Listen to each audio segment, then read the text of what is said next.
Hello, rebonjour. Vous venez de voir 3 heures de stream un peu éclaté avec beaucoup de complexité. On a fini par faire fonctionner tout environ quelques minutes après la fin du stream. Donc, on va revenir un petit peu sur le setup de mon côté, sur l'explication de la CodeQL côté Hugo, faire un petit wrap-up un peu plus sympa, que ce qu'on a pu vous proposer en fin de live. C'était minuit, on n'était plus très frais. Là, on est pas mal. Alors, petit changement de scène, bam! Vous voyez donc cette chose-là. On va partir sur l'AREADME. On commence déjà par le setup qui était non fonctionnel de mon côté. Je suis repassé sur ASDF parce que c'est vraiment incroyable et du fait que ASDF cloisonne, les différents programmes qu'on puisse avoir installés, par exemple, on peut avoir 3 Golang, 3 on pourrait même avoir 3 versions de CodeQL différentes. Hem, la configuration n'avait pas été auto-provisionnée et donc il a fallu créer un fichier et lui dire où est-ce qu'on veut, aller chercher de manière explicite le repo CodeQL qui contient tous nos language packs, toutes les règles, tous les librairies CodeQL, on va dire. Pareil, on fait les bons git clones, on move tout ça dans OPT pour avoir tout au même endroit. On fait le submodule update histoire d'avoir, non pas la coquille vide, mais le repo avec les règles, c'est mieux. Et ensuite en command line, on a pu commencer à faire, résolution de QL-pack, donc les définitions de query language. Voilà, commencer à créer les bases de données, à les analyser avec des règles, et à voir un petit peu ce qui était fonctionnel ou non. Donc une fois ce fait, on la présentation de générale, c'est ça, un QL-pack en format YAML qui dit de quelle dépendance on a besoin, qui va elle être auto-resolve par, le binaire CodeQL. Il y avait une partie, qui était un poil plus relou, c'était dans extension CodeQL, il fallait aller le chercher, CodeQL extension settings. Et là, il faut bien sûr lui donner le binaire du code QL parce que sinon, il disait j'ai code QL, mais le mien, il n'utilisait pas le nôtre et donc forcément pas les bonnes configurations, pas les bons répertoires. Donc c'est un petit peu de galère, mais en vrai, ça se fait en prenant ça à tête reposée, donc pas forcément en stream, ça se fait bien. Et donc un exemple de query de base, CTRL-SHIFT-P, run query. Là, je sais même pas si ça nous sort quelque chose. Sur celle-là, je pense pas, mais c'est pas tant ce qui est important. Mmh. Voilà, ce qui est important, c'est juste de voir que ça a bien roulé. Et donc si on prend la règle que Hugo nous a créée, on va la run une fois, passer un petit peu sur le contenu et lui laisser nous expliquer. Donc là, on la run sur la DB qui avait déjà été créée et on voit bien ce qu'on nous propose, c'est-à-dire notre findings. Donc on se souvient de ce qu'on voulait, c'était avoir une écriture de fichier arbitraire, en tout cas partiellement contrôlée, c'était juste un POC, hein. Et donc là, on voit bien que le pass est pris de l'URL, qu'ils font des choses avec, qu'ils essayent qu'ils le sanitisent un peu, puis le passent à handle upload. Définition, ok, là c'est le début de la fonction, et plus tard on voit que file write, et donc là c'est gagné. Donc bien sûr, on n'a pas fait trop de traitement sur la partie sanitization, de, enfin, sur la partie filtrage des caractères, que ce soit dans le contenu du fichier comme dans le file name. C'était pas vraiment le but de ce POC. Là, on voulait juste voir comment ça fonctionne. Mais voilà, on a une query fonctionnelle. Maintenant, Hugo, je te laisse un petit peu plus, voilà, prendre la bonne. Je te laisse Ouais, un peu plus, détailler le fonctionnement. c'est vrai que du coup, on n'a pas la partie sanitisation, mais au moins ça nous montre le chemin, ça nous montre qu'il y a un chemin possible et que du coup après, bah, ça va être à l'auditeur de regarder, ce qui va se passer. Alors du coup, on avait commencé, donc le but c'est de définir un nœud d'entrée, une source node et un sink, donc ça va être notre nœud de destination. N'hésite Du pas à coup donner, là les ouais, lignes donc en question. au début, ligne 11 et 12, on va créer notre nœud source. Alors j'avoue que là, c'était la syntaxe Go, je sur Java en tout cas, il y a déjà un nœud qui extend, tout ce qui peut être untrusted, flow source. Donc là, j'ai l'impression qu'il faut le redéfinir sur la partie Go. Donc c'est ce qui se passe, ligne 11 et ligne 12. On dit que notre nœud source, il est, de la classe untrusted flow, as source.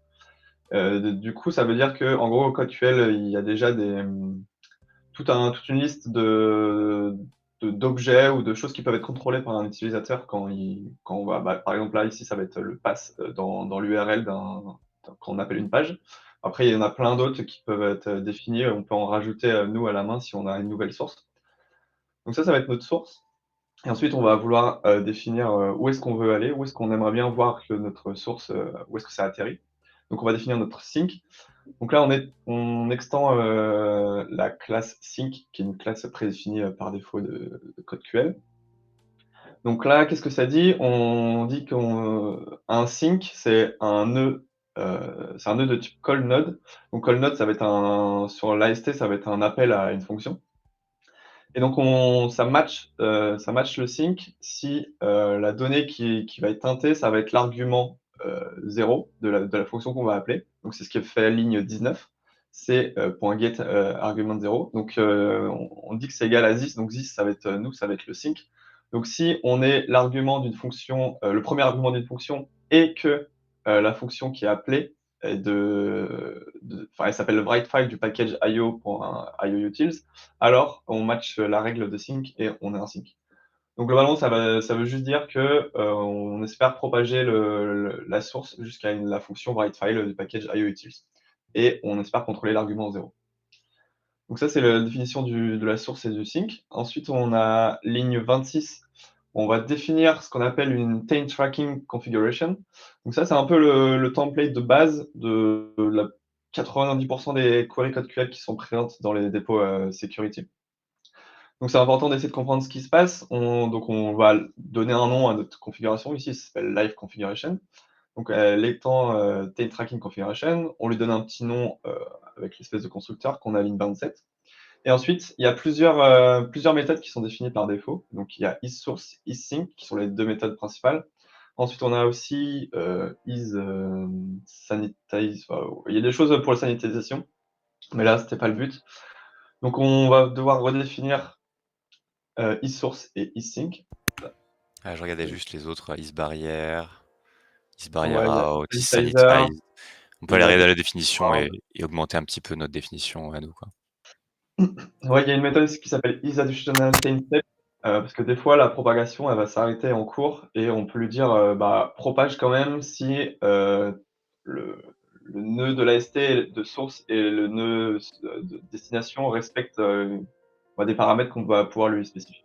Mais ça, c'est dans les cas un peu plus avancés déjà. Donc, eSource, on lui dit qu'on est une source si on est une de l'instance de la source qu'on a définie juste au-dessus, donc untrusted flow source. Et donc dans le sync, on va mettre ce qu'on a défini juste au-dessus, notre classe live sync. Donc c'est ça qu'on a raté la dernière fois. Je me suis boité quand j'ai écrit le truc, et du coup ça marchait pas pour la partie sync. Donc comme ça, c'est assez simple. Et ensuite, une fois qu'on a défini notre configuration, on va appeler la méthode sur notre configuration. Donc il y a une méthode qui s'appelle int37 qui s'appelle asFlowPass. Donc là, c'est toute la magie de CodeQL, c'est lui qui va essayer de trouver un chemin entre notre source qu'on a définie et notre sync, qui va être le writefile. Et donc on lui demande le chemin, et ensuite on lui demande juste de l'afficher le pass complet. Pour que ça fonctionne bien, il faut que tout en haut, ligne 1 ou 2, si tu peux remonter, il faut qu'on ait la metadata @kind pass problem. Et comme ça, il va nous l'afficher de manière comme un graphe avec les différentes étapes pour arriver de notre source à notre sync. Tu peux donner Et deux, du trois coup, autres kind? Savoir un peu ce qu'on alors il y en a peut deux, faire, il y a pas de afficher? problème et il y a juste problème, je crois. OK. Problème, c'est ce qu'on avait fait jusqu'à l'heure dans le live. En gros, ça va juste afficher les résultats Mmh. qui vont matcher votre requête, mais ça va pas créer un graphe avec un pass qui va lier les différentes étapes. OK. Donc ça dépend. Mais dès qu'on veut faire de la taint tracking, il faut utiliser pass problème. Et dans tous les autres Ouais, cas, on peut l'enlever et mettre problème. très bien. Et voilà. Et Alright, après, Nicole a montré comment on se déplace. très bien. Donc on a réussi à retrouver un petit peu la faille qui avait été trouvée. À se rappeler que là, la partie sanitization a été clairement, passée sous silence. Hem, le problème initial n'affectait que Windows parce que c'était un pass traversal avec des backslash, donc forcément Linux, ça en tamponne un peu. Heu, alright. Petit changement de scène, j'ai pas mis du tout sur le bon stream. Merci de nous avoir suivis. Merci Hugo, grandement à toi, pour ce petit, carry et débugage, c'était marrant quand même de struggle jusqu'à 2 heures, non, pas du tout 2 heures, jusqu'à minuit. Merci à Au toi plaisir, de pour te revoir, parmi nous. ouais. Sur un autre sujet? Sur un même sujet? Non, n'importe, tout, c'était cool. À l'occasion. Alright. Eh bien, bonne, journée, bonne soirée suivant comment vous regardez ce stream. Content d'avoir fait un wrap-up un petit peu plus sympa, que notre stream chaotique. Salut! Yes. Salut, merci.